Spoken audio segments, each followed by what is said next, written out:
नमस्कार साथियों, बहुत बहुत स्वागत है आप लोगों का और अभिनंदन है साथियों। हिंदी पथ से मैं आपका स्वागत और अभिनंदन करती हूँ साथियों। आज यहाँ पे मैं पहले प्रश्न के साथ आप लोगों का स्वागत करते हुए, निम्नलिखित काव्य कृतियों में से कौन सी कृति प्रबंध काव्य की नहीं है? तो यहाँ पे हो जाएगा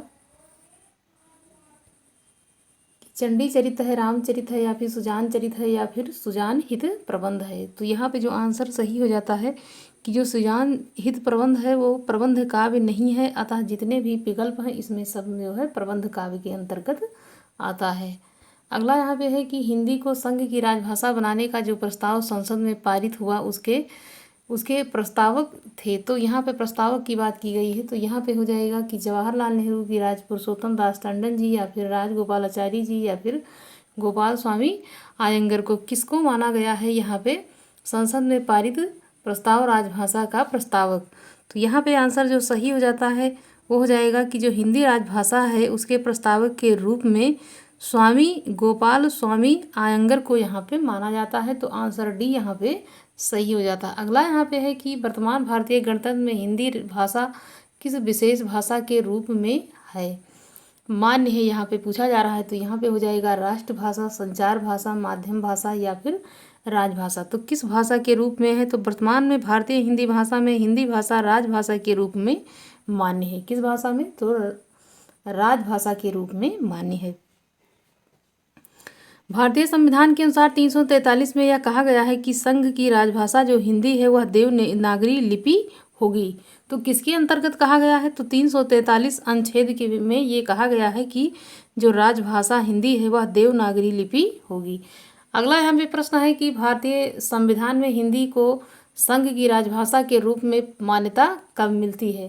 तो यहाँ पे आंसर ए हो जाता है, बी हो जाता है, सी हो जाता है, या फिर डी हो जाता है। मान्यता की बात यहाँ पे की गई है। तो हिंदी संघ भाषा की जो राजभाषा के रूप में जाना जाता है वह 14 सितंबर सन 1949 को इसे मान्यता जो है मिलती है। और 14 सितंबर को ही हमारे यहाँ किसके रूप में मनाया जाता है? तो वो हिंदी दिवस के रूप में मनाया जाता है। अगला यहाँ पे है कि प्रभु जी तुम चंदन हम पानी, ये पंक्ति किसने लिखी है? प्रभु जी तुम चंदन हम पानी बेहद महत्वपूर्ण पंक्ति है। लगभग हर एग्जाम की दृष्टि से देखा जाए तो यहाँ पे नामदेव हो जाएंगे, कबीर दास, रैदास, या फिर तुलसीदास। तो यहाँ पे रैदास यहाँ पे सही हो जाता है, क्योंकि ये तुम प्रभु जी तुम चंदन हम पानी जो पंक्ति दी हुई है ये रैदास की काफ़ी प्रसिद्ध पंक्ति है। कबीरदास के जो है समसामयिक कहे जाते हैं। ये मध्ययुगीन संतों में रैदास का नाम महत्वपूर्ण जो है लिया जाता है। यहाँ पे कौन सी विद्यापति की रचना नहीं है? यहाँ पे पूछा जा रहा है, नहीं की बात हुई है। तो कीर्ति पताका है, कीर्तिलता है, पदावली है, या फिर गीत गोविंद है। गीत गोविंद यहाँ पे आंसर सही हो जाता है, जबकि जितनी भी रचनाएं इधर दी हुई हैं सारी जो है विद्यापति की यहाँ पे है। तो यदि गीत गोविंद की बात की जाती है तो यहाँ पे जयदेव जी द्वारा रचित है यह। तो यहाँ पे आंसर ये हो जाता है कि गीत गोविंद जयदेव जी की रचना है। अगला है यहाँ पे शकुंतला नाटक किसकी रचना है? तो यहाँ पे हो जाएगा कि जसवंत सिंह राम है, या फिर नेवाज है, या फिर नागरीदास हैं। तो यहाँ पे आंसर जो सही होता है शकुंतला नाटक नेवाज द्वारा ब्रज भाषा में लिखा गया है। नेवाज द्वारा ये ब्रज भाषा में है। एक शकुंतला नाटक का अनुवाद पिछला जो है प्रैक्टिस सेट में बताया गया था, तो लक्ष्मण सिंह वहाँ पे था। और एक जो है शकुंतला जो नाटक है वो महत्वपूर्ण है कालिदास जी का, जिसमें 7 जो है 7 उसमें खंड हैं। तो जो है सबसे यहाँ पे रचनाएं कुछ मिलती जुलती हैं, तो उस नाम को भी याद करते हुए चलना है कि ताकि उस नाम में कन्फ्यूजन ना हो। तो यहाँ पे शकुंतला नाटक की बात की गई है तो ये नेवाज हो जाएंगे, जबकि नाटक वो भी है, लेकिन वो जो है लक्ष्मण सिंह वाला वो अनुवाद नाटक है। अगला यहाँ पे है कि जागो फिर एक बार कविता के रचनाकार कौन है? तो निराला है कि दिनकर है, या फिर गणेश शंकर विद्यार्थी, या फिर माखन लाल चतुर्वेदी है।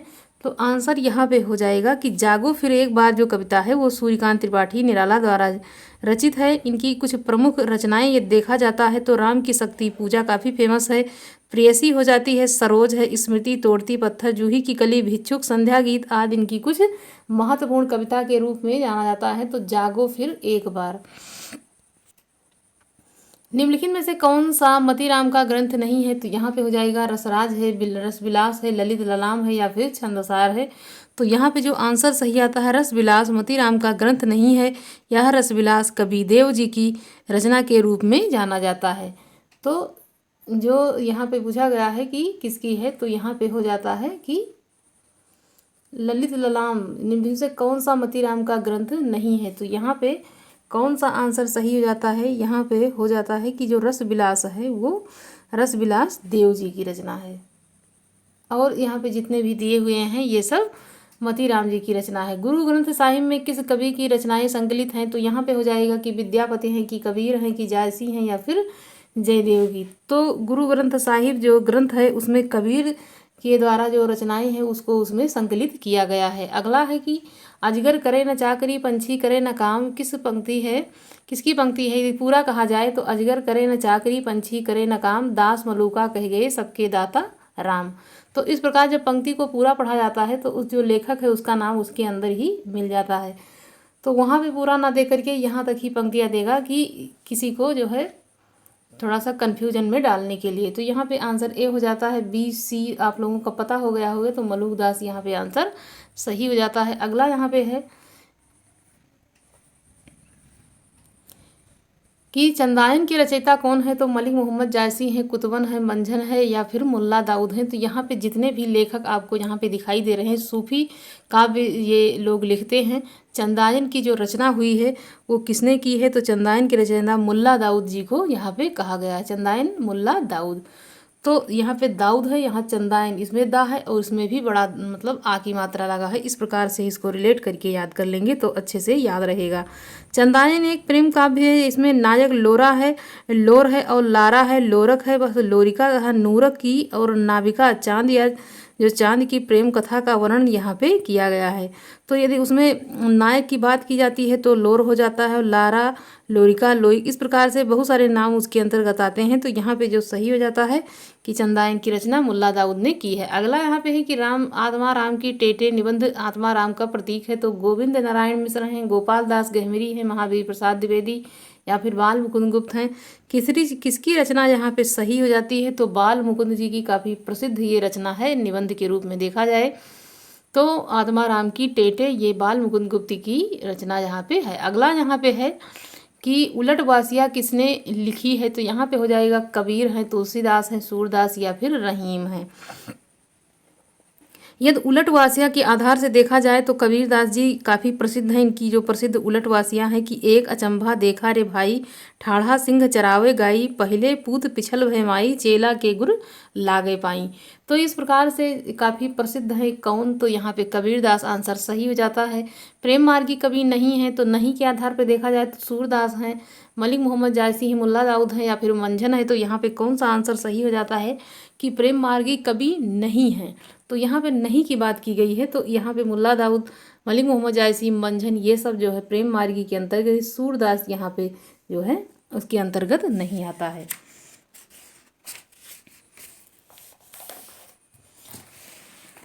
अगला यहाँ पे है कि कीर्तिलता की भाषा क्या है, तो यहाँ पे आंसर जो सही हो जाता है वो हो जाएगा कि साहित्यिक है, भ्रंश, प्राकृत या लोक भाषा, या फिर अवहट्ट है। किसके अंतर्गत जानी जाती है, तो कीर्तिलता की जो भाषा है वो किसके अंदर रखी गई, तो अवहट्ट के रूप में उसको जाना जाता है। ये बिहार की काफ़ी प्रसिद्ध ये भाषा रही है जिसको अवहट्ट अपभ्रंश भी कहा जाता है। तुलसीदास के गुरु का नाम यहाँ पे पूछा जा रहा है, रामानंद है, हनुमत शास्त्री हैं, नरहयानंद हैं, या फिर रामानुजाचार्य हैं। तो यहाँ पे जो आंसर सही हो जाता है कि तुलसीदास के जो दीक्षा गुरु थे वो नरहयानंद थे, और शिक्षा गुरु तो से सनातन थे। तो यहाँ पे नरहयानंद आंसर सही हो जाता है। शिक्षा गुरु के रूप में देखा जाता है तो से सनातन है, और यह दीक्षा गुरु के रूप में देखा जाता है तो नरहयानंद यहाँ पे तुलसीदास के गुरु हो जाते हैं। अगला यहाँ पे है रामचंद्र शुक्ल ने पहला मौलिक उपन्यास किसे माना है, तो परीक्षा गुरु है, रहस्य कथा है, नूतन ब्रह्मचारी है, या फिर 100 अजान एक सुजान है। तो किसको मानते हैं कौन, तो जो आचार्य रामचंद्र शुक्ल हैं वो मौलिक उपन्यास के रूप में परीक्षा गुरु को ही अपना ग्रंथ जो है उपन्यास मानते हैं। अगला यहाँ पे है कि रविदास का दूसरा नाम क्या है, हरिदास है, रविदास है, या फिर दादू है। तो यहाँ पे आंसर जो सही हो जाता है वो यहाँ पे कौन सा हो जाता है कि जो रविदास हैं उनका दूसरा नाम रविदास है। तो यहाँ पे आंसर सी सही हो जाता है कि इनका नाम जो है वो रविदास कहा जाता है। रैदास मीराबाई के गुरु एवं रामानंद के शिष्य थे। काफ़ी प्रसिद्ध प्रश्न बन जाता है कि मीराबाई के जो गुरु हैं उनका क्या नाम है, तो रैदास हो जाता है। और उनके गुरु एवं उनका गुरु यदि पूछा जाता है रैदास का, तो रामानंद जो है इनके गुरु रहते हैं, अर्थात रामानंद के ये शिष्य हैं। ये बनारस के निवासी थे। और मन चंगा तो कठौती में गंगा तथा प्रभु जी तुम चंदन हम पानी, इनकी 2 पंक्तियाँ तो काफ़ी प्रसिद्ध हो चुकी हैं। यहाँ पे अगला प्रश्न है कि बरबय रामायण किसकी रचना है, तो यहाँ पे सूरदास हो जाएगा, तुलसीदास, नंददास या फिर केशवदास। सूरदास की काफ़ी ये जो है प्रसिद्ध रचना के रूप में जानी जाती है। कबीर की भाषा का क्या नाम है, तो कबीर की भाषा सधुकड़ी यहाँ पे काफ़ी प्रसिद्ध है, सब लोगों को पता ही होगा, बहुत आसान सा प्रश्न है। नरोत्तम दास की प्रसिद्ध रचना का नाम क्या है, तो यहाँ पे हो जाएगा काव्य कल्पद्रुम या फिर सुदामा चरित या हनुमान बाहुक या फिर बरबय रामायण। तो यहाँ पे जो सुदामा चरित है ये पुरुषोत्तम दास की रचना काफ़ी प्रसिद्ध है। बरबय रामायण ये तुलसीदास की, हनुमान बाहुक भी तुलसीदास की ही काफ़ी प्रसिद्ध रचना के रूप में जानी जाती है। जबकि काव्य कल्पद्रुम जो है ये काफ़ी प्रसिद्ध है। ये रीतकाल के एक प्रसिद्ध कवि जिनका नाम सेनापति है, उनकी ये रचना है। अगला यहाँ पे है निर्वेद रस। निर्वेद किस रस का स्थायी भाव है, तो यहाँ पे आंसर हो जाता है कि ए है, बी है, सी है या फिर डी है। तो आंसर यहाँ पे जो देखने को मिलता है वो कौन सा हो जाता है, तो शांत रस का स्थायी भाव निर्वेद होता है। इस रस में तत्व ज्ञान की प्राप्ति, संसार में वैराग्य होने का, परमात्मा से वास्तविक रूप से ज्ञान होने पर मन को जो शांति मिलती है वह शांत रस की उत्पत्ति कही गई है। अगला यहाँ पे है कि तुम्हारा किस सर्वनाम का उदाहरण है, तो यहाँ पे संबंध हो जाएगा, पुरुषवाचक हो जाएगा, प्रश्नवाचक हो जाए या फिर अनिश्चय हो जाता है। आंसर यहाँ पे कौन सा सही हो जाता है, तो तुम्हारा जो होता है वो संबंधवाचक के अंतर्गत इसको रखा गया है। अगला यहाँ पे प्रश्न है कि नवीन किस कवि का उपनाम है, तो ए हो जाता है, बी हो जाता है, सी या फिर डी। तो बाल कृष्ण सर्वा नवीन ये जो है उपनाम इन्हीं का हो जाता है। अगला यहाँ पे है हिंदी साहित्य के संदर्भ में गारसा दातासी का किस रूप में उल्लेख मिलता है, तो यहाँ पे हो जाता है काव्य सागर या फिर निबंध, काव्य सार या फिर निबंधकार या फिर समालोचक या फिर इतिहासकार। तो यहाँ पे गारसा दत्तासी जी काफ़ी प्रसिद्ध हैं। ये हिंदी साहित्य के संदर्भ में गारसा दत्तासी का इतिहासकार के रूप में उल्लेख मिलता है, जिनके द्वारा 1839 ईस्वी में फ्रेंच में लिखा गया इस्तवार द लित्योतर इंदोई हिंदुस्तानी हिंदी साहित्य का प्रथम इतिहास ग्रंथ माना जाता है।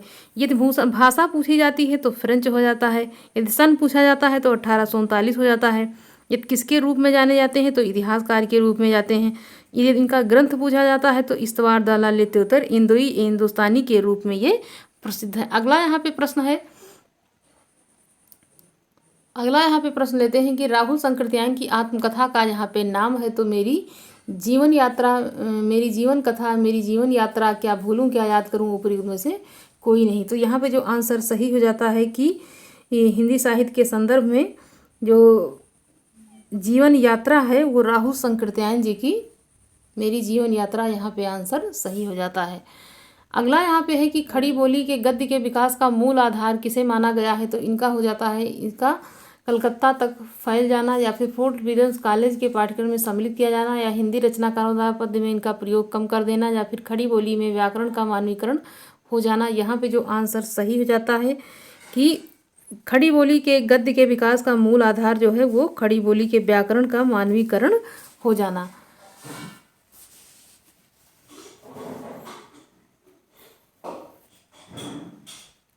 अगला यहाँ है कबीर के निर्गुण पंथ का आधार भारतीय वेदांत और सूफियों का प्रेम तत्व है, यह विचार किसका है, तो यहाँ पे जो आंसर सही आता है वो रामचंद्र शुक्ल हैं। रामचंद्र शुक्ल या फिर राहुल संकृत्यायन, हजारी प्रसाद द्विवेदी या फिर गोविंद त्रिगुणायत किसको यहाँ पे कहा गया है, तो यहाँ पे जो आंसर सही हो जाता है वो कबीर के निर्गुण पंथ का आधार भारतीय वेदांत सूफियों का प्रेम तत्व है। यह विचारधारा आचार्य रामचंद्र शुक्ल ने अपने इतिहास ग्रंथ हिंदी साहित्य का इतिहास में इन्होंने लिखा है। काफ़ी प्रसिद्ध ये कथन है। ये इस प्रकार जो है प्रश्न पूछे जाने की संभावना रहती है। तो यहाँ पे जो आंसर सही हो जाता है ये यहाँ पे रामचंद्र शुक्ल यहाँ पे आंसर सही हो जाता है। ज्ञान मार्ग की बात कहें तो हिंदू साधु सन्यासियों में ग्रहण की, जिसमें सूफियों का सत्संग में प्रेम तत्व का मिश्रण किया और उनका एक अलग पंथ चलाया ज्ञान मार्गी के अंतर्गत। अगला यहाँ पे प्रश्न है कि प्रकाशन वर्ष के आधार पर जयशंकर प्रसाद के कहानी संग्रहों का सही अनुक्रम यहाँ पे बताना है। तो यहाँ पे हो जाएगा ए है, बी है, सी है या फिर डी है। तो कौन सा यहाँ आंसर सही हो जाता है? यहाँ पे जो आंसर है कि जयशंकर प्रसाद की जो कहानी का संग्रह यहाँ पे दिया हुआ है, तो सबसे पहले हो जाता है इसमें छाया। उसके बाद कौन सी? तो यहाँ पे हो जाएगा प्रतिध्वनि। प्रतिध्वनि, उसके बाद आकाशदीप, उसके बाद इंद्रजाल। यहाँ पे जो आंसर है वो सही हो जाता है। छाया देखा जाए तो 12 में है, 1926 में प्रतिध्वनि है, आकाशदीप 1929 है, जबकि इंद्रजाल 1936 में यहाँ पे है। तो अगला यहाँ पे प्रश्न लेते हैं कि तुलसीदास द्वारा रचित विनय पत्रिका की भाषा क्या है? तो यहाँ पे ब्रज हो जाएगा, अवधी हो जाएगा, खड़ी या फिर मगही। तो यहाँ जो भाषा पूछा गया है, तो तुलसीदास जी ने 2 ही भाषा का इस्तेमाल लगभग किया है। विनय पत्रिका की जो भाषा उन्होंने अपनाया है वो ब्रज भाषा में, जबकि तुलसीदास की अन्य रचनाएं जो हैं वो उन्होंने अवधी में लिखा है। तो जो इनकी ब्रज भाषा की कुछ रचनाएं हैं, जैसे बैराग्य संदीपनी है, कृष्ण गीतावली है, दोहावली है, कवितावली है, जबकि विनय पत्रिका की जो भाषा है वो ब्रज के अंतर्गत इन्होंने रखा है। अगला यहाँ पे है कि राष्ट्रभाषा का दर्जा उस भाषा का होता है जो पूरे राष्ट्र में पाई जाती है। राष्ट्र की सर्वोच्च शासकीय संस्था संसद जिसे मान्यता प्रदान करती है। विभिन्न राज्य में परस्पर शासकीय पत्राचार करते हैं। राष्ट्र की समस्त भाषाओं में जिनका साहित्य भंडार सबसे अधिक समृद्ध होता है। यहाँ पे कौन सा आंसर सही हो जाता है, ये देखने की बात है। तो यहाँ पे जो राष्ट्रभाषा का दर्जा उस भाषा का होता है जो पूरे राष्ट्र में पाई जाती है। तो जो पूरे राष्ट्र में पाई जाती है, तो यहाँ पे जो आंसर सही हो जाता है वो यहाँ पे ए सही हो जाता है। अगला यहाँ पे है कि भारतेंद्र बाबू हरिश्चंद्र का जीवन चरित्र ग्रंथ के आधार पर जीवन चरित्र ग्रंथ कार कौन है? तो राधा कृष्णन है, श्याम सुंदर दास है, श्रीधर पाठक है या महावीर प्रसाद द्विवेदी हैं। तो भारतेंद्र जी हरिश्चंद्र का जीवन चरित्र ग्रंथ के रचनाकार यदि देखा जाता है तो राधा कृष्णन जी यहाँ पे हो जाते हैं, जो इनके फुफेरे भाई के रूप में भी कुछ प्रसिद्ध हैं। अगला यहाँ पे है कि विज्ञान किसकी रचना है? तो यहाँ पे व्यास हो जाएगा, बाल गंगाधर तिलक हो जाएगा, केशव हो जाएगा या फिर चिंतामणि हो जाएंगे। तो यहाँ पे केशव दास विज्ञान गीता के रचनाकार यहाँ पे हैं। निम्नलिखित में से कौन अष्टछाप का कवि है? तो यहाँ पे हो जाएगा कि मीरा भाई हैं, कि किरस खान है, कि सूरदास हैं या फिर विद्यापति हैं। तो अष्टछाप के कवियों में यहाँ पे सूरदास जी काफ़ी प्रसिद्ध हैं। कौन प्रसिद्ध हैं? तो यहाँ पे सूरदास जी का नाम लिया जाता है। सूरदास की गणना अष्टछाप के कवियों की में की जाती है। अष्टछाप महाप्रभु वल्लभाचार्य जी ने की।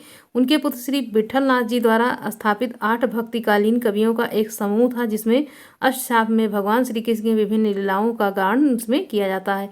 यदि इसकी स्थापना पूजी जाती है तो 1500 जो है 65 में इसकी स्थापना की जाती है। लगभग बहुत ही महत्वपूर्ण प्रश्न है, क्योंकि ये हर एग्जाम में पूछा जाता है इसकी स्थापना कब हुई, और 1-2 कवियों का नाम भी उसमें पूछा जाता है कि अष्टछाप के कौन से कवि इसमें से हैं या फिर नहीं। इसमें से कौन भरत मुनि के रस सूत्र का व्याख्याकार नहीं है? यहाँ पे मम्मट हो जाएगा, कि भल्लोडलट हो जाएंगे, भामा हो जाएंगे या फिर छिवेंद हो जाएंगे। तो व्याख्याकार है पूछा जा रहा है, तो आंसर यहाँ पे भट्ट लोल्लट यहाँ पे हो जाता है, क्योंकि भरत मुनि के जो रस सूत्र के व्याख्याकार के रूप में है, तो ये यहाँ पे भट्ट लोल्लट उसके भट्ट जो है शंकुक या फिर अभिनव गुप्त, ये यहाँ पे जाने जाते हैं। अगला यहाँ पे है कि अवधी भाषा की शब्दावली को साहित्य की परिनिष्ठित बनाने का प्रथम श्रेय इन्हें दिया जाता है। तो यहाँ पे कौन हो जाएंगे? मलिक मोहम्मद जायसी, कुतुबन या फिर गोस्वामी तुलसीदास या फिर अमीर खुसरो। तो अवधी की बात यहाँ पे की गई है, तो यहाँ पे इसकी शब्दावली को साहित्य एवं परिनिष्ठित शब्दावली देने का प्रयास सर्वप्रथम यदि किसी ने किया है तो वो तुलसीदास जी द्वारा किया गया है। गोस्वामी तुलसीदास ने अवधी भाषा तथा ब्रज भाषा में जो रचनाएं की हैं वो अवधी भाषा में रचित ग्रंथ यहाँ पे जैसे देखा जाए तो यहाँ पे रामचरितमानस, पार्वती मंगल, जानकी मंगल, रामलला, नहुषुवरवै रामायण, जबकि ब्रज भाषा में अभी हमने आगे आपको बताया है इनकी रचनाओं के बारे में। अगला यहाँ पे है कि मेरी जीवन यात्रा किसकी आत्मकथा है? अभी ये प्रश्न आगे आ चुका है, तो ये हजारी प्रसाद द्विवेदी, महावीर प्रसाद द्विवेदी, राहुल शंकरत्यायन या फिर उपइनमें से कोई नहीं। यहाँ पे राहुल शंकरदयायन आंसर सही हो जाता है। ये जो है जीवन यात्रा इनकी ये 5 खंडों में प्रकाशित हुई है। काफ़ी महत्वपूर्ण रचना ये है किसकी, तो ये राहुल शंकरदयायन जी की रचना के रूप में देखा जाता है। तो ये आत्मकथा है, उनकी आत्मकथा के रूप में इसको जाना जाता है। अगला है कि पद्मावत में उल्लेखनीय राजा रत्नसेन कहाँ के राजा थे। तो यहाँ पे हो जाता है कि ये चित्तौड़ के थे, या फिर बीकानेर, या फिर कुंभलगढ़, या फिर रणथंभौर के राजा ये थे। तो यहाँ पे जो आंसर सही होता है कि पद्मावत में उल्लेखनीय राजा रत्नसेन चित्तौड़ के राजा थे, और पद्मावती जायसी की कृति है, इसमें कीर्ति का आधार है। तो यहाँ पे जो आंसर सही हो जाता है वो चित्तौड़गढ़ यहाँ पे। अगला यहाँ पे कलम का सिपाही किसकी रचना है। तो यहाँ पे हो जाता है श्रीपति हैं, या फिर अमृत राय हैं, या फिर शिवरानी देवी हैं, या फिर महादेवी वर्मा है। तो यहाँ पे कलम का सिपाही, तो यहाँ पे अमृत राय आंसर सही हो जाता है, क्योंकि जो कलम का सिपाही है वो प्रेमचंद की जीवनी के रूप में इसको हम लोग जानते हैं, जिसका शीर्षक जो है प्रेमचंद की जीवनी में इन्होंने अमृत राय को वर्ष 1963 में साहित्य अकादमी भी मिल चुका है। तो अमृत राय के पुत्र ने यह जीवनी लिखने का काम किया है, जो एक पुरस्कृत रचना के रूप में जो है। तो इसका प्रकाशन यदि है तो यहाँ पे 1963 में साहित्य अकादमी सम्मान इसको मिल चुका है। काफ़ी महत्वपूर्ण रचना है कलम का सिपाही। अक्सर पूछा जाता है कि किसकी रचना है, तो यहाँ पे आंसर अमृत राय हो जाएगा। मणिकर्णिका के लेखक कौन है। तो डॉक्टर तुलसीराम है, या फिर डॉक्टर रामवीर हैं, या फिर तुलसीराम, या फिर सूरजपाल चौहान। तो यहाँ पे जो आंसर सही हो जाता है ये यहाँ पे तुलसीराम हो जाएगा। मणिकर्णिका के लेखक कौन है, तो तुलसीदास यहाँ पे आंसर सही हो जाता है। प्रसिद्ध दलित साहित्यकार के रूप में तुलसीराम जी को जाना जाता है। इनकी एक और आत्मकथा है जिसका नाम है मुर्दैया, इसका दूसरा भाग है ये। तो हिंदी दलित आत्मकथाओं में डॉक्टर तुलसीराम का जो प्रकाशन करवाया था इन्होंने, तो 1910 में इसका प्रकाशन इन्होंने करवाया। दूसरा खंड देखा जाता है जो मणिकर्णिका है, तो इसका प्रकाशन 2013 में इन्होंने इसका करवाया। पहला 2010 में और जबकि दूसरा 2013 में प्रकाशन इन्होंने करवाया। दलित समाज की त्रासदी और भारतीय समाज की विडंबना का सामाजिक आर्थिक आख्यान इसमें देखने को मिलता है। अगला है कि अरुण और मधुलिका किस कहानी के पात्र हैं। तो यहाँ पे जो आंसर सही हो जाता है वो यहाँ पे हो जाएगा कि चित्तौड़ उधार है, या शोक है, या आकाशदीप है, या फिर पुरस्कार है। तो यहाँ पे मधुलिका जो है यहाँ पे आंसर सही हो जाता है पुरस्कार, डी आंसर। निम्नलिखित में से सही वाक्य का चुनाव कीजिए। तो यहाँ पे देश पंडित नेहरू सदा आभारी रहेगा, देश नेहरू का आभारी रहेगा, या फिर पंडित नेहरू का देश सदा देश रहेगा आभारी। तो यहाँ पे जो आंसर सही हो जाता है वो हो जाएगा कि देश पंडित नेहरू का सदा आभारी रहेगा।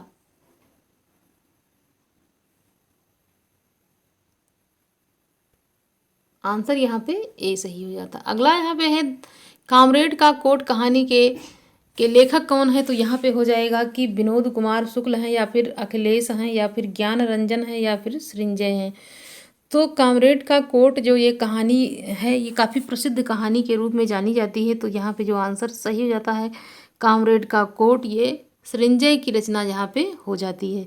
कामरेड का कोट कहानी आज़ाद भारत में वामपंथी धारा की बौद्धिक और जमीनी सच्चाइयों को बरकस उनके नाकाम होने के कारणों की पड़ताल का यहाँ पे विश्लेषण इस कहानी में किया गया है। और इस कहानी के लेखक यदि हैं तो यहाँ पे डी आंसर सही आता है, सृंजय यहाँ पे हो जाएगा। भीष्म साई द्वारा रचित कहानी संग्रह नहीं है, तो यहाँ पे हो जाएगा भाग्य रेखा है कि बाजू है, या फिर काठ का सपना, या फिर निशाचर। तो जो यहाँ पे आंसर सही होता है वो हो जाएगा काठ का सपना। भीष्म साई द्वारा रचित कहानी नहीं है ये। काठ का जो सपना कहानी है तो भारत के प्रसिद्ध कवि, हिंदी साहित्य के स्वतंत्रोत्तर प्रगतिशील काव्यधारा के कवि, तो ये गजानन माधव मुक्तिबोध द्वारा लिखित एक कहानी संग्रह है जो भारतीय ज्ञानपीठ से पुरस्कृत है। ये इसका जो इन्हें सम्मान मिला था वो 2003 में इनको यह सम्मान मिला था। अगला है कि चे जीवे जोरी जुरे क्यों न सने गंभीर को घटियो वृषभान जावे हलधर के वीर। तो यहाँ पे जो पूछा जा रहा है कि यहाँ पे ए सही होता है, बी सही होता है, सी सही होता है, या फिर डी सही हो जाता है। कौन सा यहाँ पे आंसर सही हो जाता है। तो यहाँ पे जो है श्लेष अलंकार है यहाँ पे श्लेष अलंकार यहाँ पे है। एक दूसरे पे जहाँ अर्थ चिपका हुआ होता है वहाँ पे श्लेष अलंकार होता है। तो यदि इसको अलग अलग करके निकालते हैं तो जैसे जब कोई अर्थ चिपका होता है तो जब उसको हम अलग अलग करके निकालने का प्रयास करते हैं तो वहाँ पे अलंकार जो है श्लेष हो जाता है।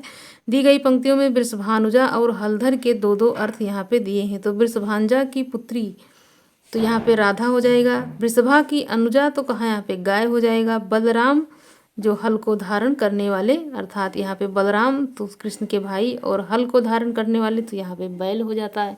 तो एक दूसरे से आंसर यहाँ पे जो है शब्द जो है चिपके हुए हैं तो उसके अर्थ निकालने के लिए उसको थोड़ा सा अलग किया जाता है।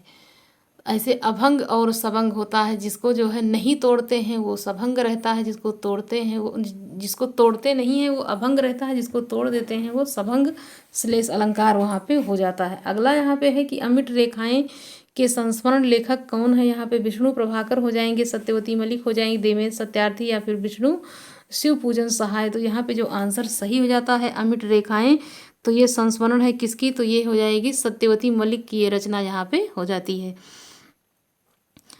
साथियों यहाँ पे जो प्रश्न आते रहते हैं जैसे प्रैक्टिस सेट कोई भी हल किया जाता है तो कई बार प्रैक्टिस सेट को हल करते हुए यहाँ पे कई प्रश्न कई बार वहाँ पे देखने को मिल जाते हैं।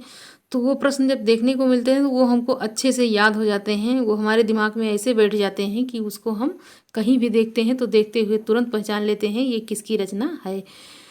तो ऐसा ही यहाँ पे कुछ प्रश्न यहाँ पे देखने को आप लोगों को मिल रहा होगा। यह वर्ष 1951 में लिखा गया है। विष्णु प्रभाकर ने कुछ शब्द और कुछ रेखाएं लिखी हैं, जबकि 1965 में देवेंद्र सत्यार्थी ने रेखाएं बोल उठी। 1949 में तथा शिव पूजन सहाय ने वे दिन वे लोग वर्ष 1946 में लिखा गया। ये सभी संरचनात्मक रेखा चित्र हैं। तो यहाँ पे जो जितने भी रेखा चित्र हमने आपको बताया है ये एग्जाम की दृष्टि से काफ़ी महत्वपूर्ण है, क्योंकि यहीं से प्रश्न बनता है। इससे अलग कहीं भी जो है संरचनात्मक जो रेखा चित्र होता है वो नहीं पूछता है। अगला यहाँ पे है कि नाट्य शास्त्र के प्रणेता कौन है। तो यहाँ भट्ट लोलट हो जाएंगे, भरत मुनि हो जाएंगे, भट्ट नायक हो जाएंगे, अभिनव गुप्त हो जाएंगे। तो इसके प्रणेता की बात की गई है तो यहाँ पे जो आंसर सही हो जाता है नाट्य शास्त्र का जो प्रणेता कहा गया है वो भरत मुनि को कहा जाता है। इनका समय विवादास्पद है। भरत मुनि बड़े प्रतिभाशाली थे। देखा जाए तो भरत मुनि द्वारा रचित नाट्यशास्त्र में परिचय इनका नाट्यशास्त्र भारतीय नाट्य का काव्यशास्त्र का एक आदि ग्रंथ के रूप में या फिर प्राचीन ग्रंथ के रूप में जाना जाता है। अगला यहाँ पे है मुंशी नवल किशोर द्वारा संपादित मनोहर कहानी में कहानियाँ संकलित हैं। कितनी कहानियाँ संकलित हैं, तो इसमें 50 हैं, 20 हैं, 100 हैं या फिर 40 हैं। कितनी कहानियाँ उसमें संकलित हैं, तो यहाँ पे हो जाता है कि जो कि मुंशी नवल किशोर द्वारा संपादित कहानी है तो उसमें कुल कहानियों की जो संख्या है वो 100 तक पहुँच जाती है। यहाँ पे 100 आंसर सही हो जाएगा। अगला यहाँ पे है कि जन्म काल के आधार पर निम्नलिखित रचनाकारों का सही अनुक्रम कौन सा यहाँ पे हो जाएगा। तो यहाँ पे ए सही है, बी सही है, सी सही है या फिर डी सही है। तो सबसे पहले किसका, तो यहाँ पे केशव 1555 से 1617 हो जाएगा। फिर उसके बाद सेनापति का जो है वो 1584 से 1688 हो जाता है। उसके बाद चिंतामणि, फिर चिंतामणि का 1609 से 1685 हो जाता है। उसके बाद भूषण जो है 1613 से 1715 तक। तो यहाँ पे जो आंसर सही हो जाता है वो ये यहाँ पे सी सही हो जाता है, केशव, सेनापति, चिंतामणि और भूषण। अगला यहाँ पे है कि बनारसी दास चतुर्वेदी के रेखा चित्र यहाँ पे कौन है। तो यहाँ पे ए सही है, बी सही है, सी सही है या फिर डी सही है। तो यहाँ पे बी सही हो जाता, सी सही हो जाता है। नरसिंह स्मारिका जो है ये रेखा चित्र ये यहाँ पे महादेवी वर्मा का ये है। अर्धकथानक जो है वो कहानी क्या है, तो यहाँ पे जीवनी हो जाता है, आत्मकथा या संस्मरण या फिर रिपोर्टाज के रूप में। यहाँ पे जो आंसर सही हो जाता है वो हो जाता है कि ये बनारसी दास चतुर्वेदी प्रसिद्ध हिंदी लेखक के आधार पे पत्रकार थे। वे राजभाषा व संसद भी रहे। काफ़ी महत्वपूर्ण है इनकी साहित्यिक सेवाओं के लिए उन्हें पद्म भूषण से सम्मानित किया गया। ये बनारसी दास चतुर्वेदी ने रेखांकित विकल्प रेखा चित्र में जो है सेतुबंध दोनों में इन्होंने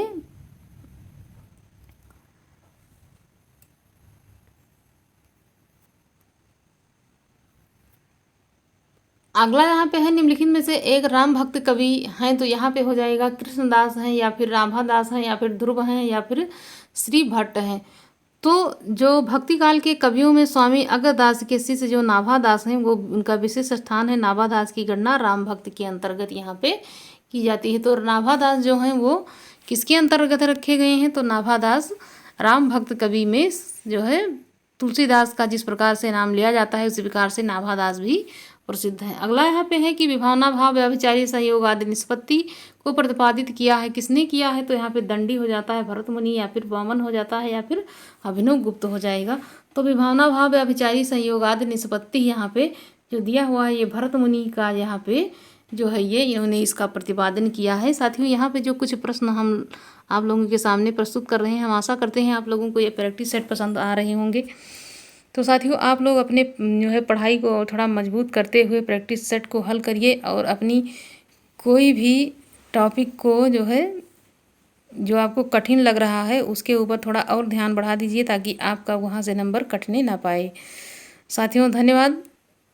एक और प्रैक्टिस सेट के साथ हम फिर उपस्थित होते हैं, तब तक के लिए नमस्कार।